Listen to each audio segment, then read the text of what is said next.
आपको पता है कि आज हमारे दिवंगत पार्टी के क्रांतिकारी नेता जो आज हम लोग के बीच में नहीं है, उनकी पुत्री की आज यहाँ शादी है और हम सब लोग इस पावन अवसर पर उनके परिवारजनों को शुभकामनाएं देने के लिए आए हैं। सर, मैडम का जन्मदिन भी था, क्या गिफ्ट दे रहे हैं सर? गिफ्ट हमको उसको क्या देना है यार, वो हमारे लिए गिफ्ट है, हम उनके लिए गिफ्ट है। बजट में झारखंड को क्या गिफ्ट मिला? बजट सर कैसा रहा? बजट आज आपने देखा कि बजट को लेकर लोगों पे कितना अहोपहो था।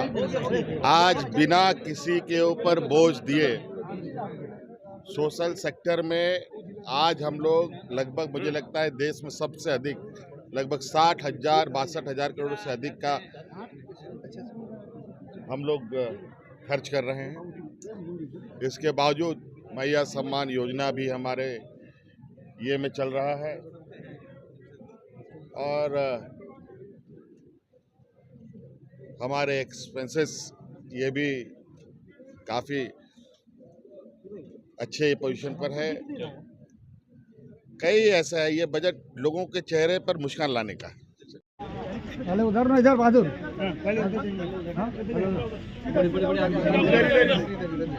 इधर इधर सीधा इधर थोड़ा सा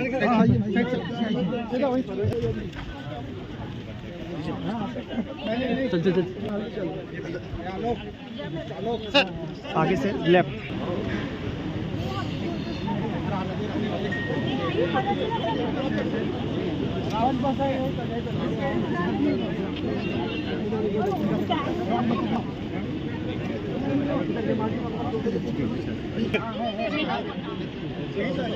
सर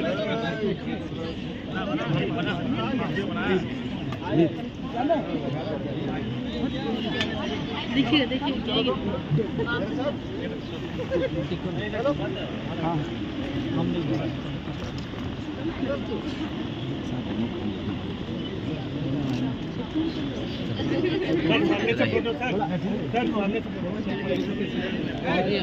हाँ, भाई थोड़ा सा इधर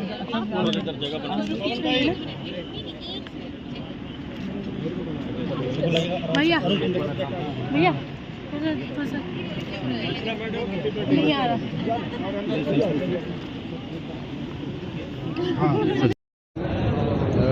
जिनका विवाह है स्नेहा महतो जी और जिनके साथ उनका विवाह है, दोनों को रितेश महतो, दोनों को नव दाम्पत्य जीवन की असीम शुभकामनाएं, असंख्य शुभकामनाएं। उनका पारिवारिक जीवन अन्य पति पत्नियों के लिए एक आदर्श स्थापित हो, ये हम शुभकामना करते हैं। विधायक जी, आज का बजट कैसा?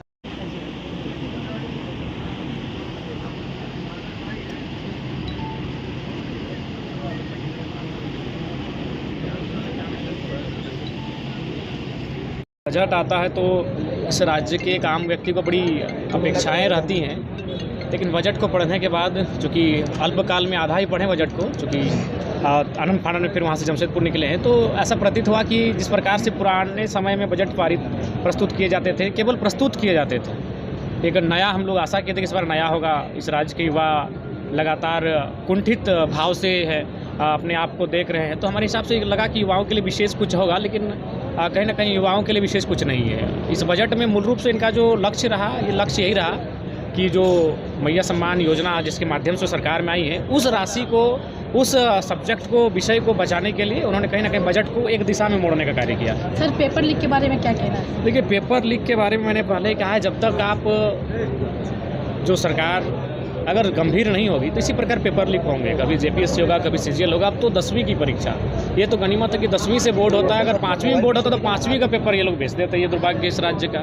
और मैंने शुरू से कहा है कि आज हम एक ऐसे दौर में झारखंड में है जहां ब्यूरोक्रेट्स बिल्कुल आउट ऑफ कंट्रोल हो चुकी है। उसी का परिणाम है कि देखिए अब देवघर में, शायद पूरे भारत के इतिहास में ऐसा पहली बार हुआ होगा कि गाड़ी वाहन चेकिंग के समय एक महिला को खींच के रोड पे लाते हैं और उसको उसकी जान चली जाती है।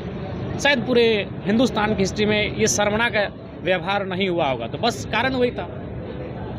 जयराम जी, युवाओं के लिए बजट में क्या होना चाहिए था आपकी दृष्टि से? देखिए, मेरे हिसाब से कम देखिए, ये सो सत्य है कि आप 100% अगर आप नियोजन नहीं दे पाते तो कम से कम आपको बहुत सारे ऐसे सब्जेक्ट थे, कुटीर उद्योग, लघु उद्योग, जहाँ लेके जाना चाहिए था। यही सरकार टेंडर की बात करती थी कि हम लोग 30 से 50 करोड़ तक का जो है अन्य स्थानीय संवेदकों को ST SC OBC आरक्षण के साथ देने का कार्य करेंगे, वहाँ भी फेलियर दिखी है।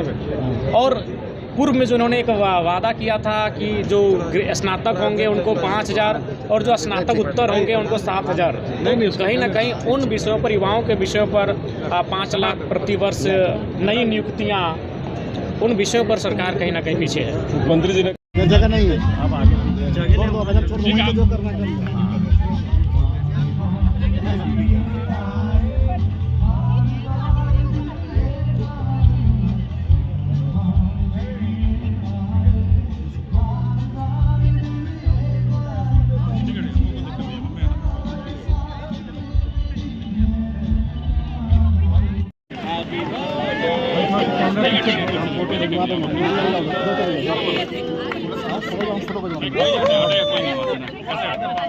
फोटो भिजवा देंगे, टी शर्ट निकली सर, हम फोटो भिजवा देंगे, तुम चले जाओ, चले भिजवा देंगे।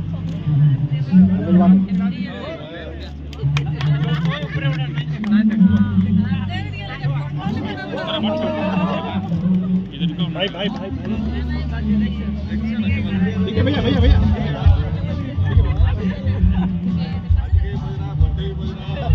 तो जब बजट तो किताबों में बड़ी सुंदर, बोलने में बड़ी सुंदर, लेकिन जब वो धरातल पर हम जाते हैं और धरातल जब उस बजट का क्रियान्वयन होते हुए देख पाते हैं, तभी आप मानेंगे कि हाँ, ये मुस्कान वाला बजट है या फिर अबुआ राज में बबुआओं की झोली में चला जाएगा।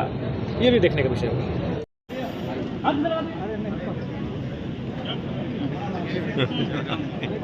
हो गया वहाँ।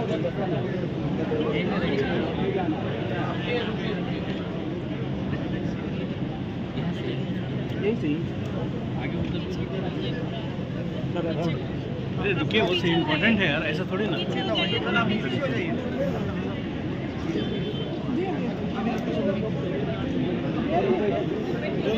मोबाइल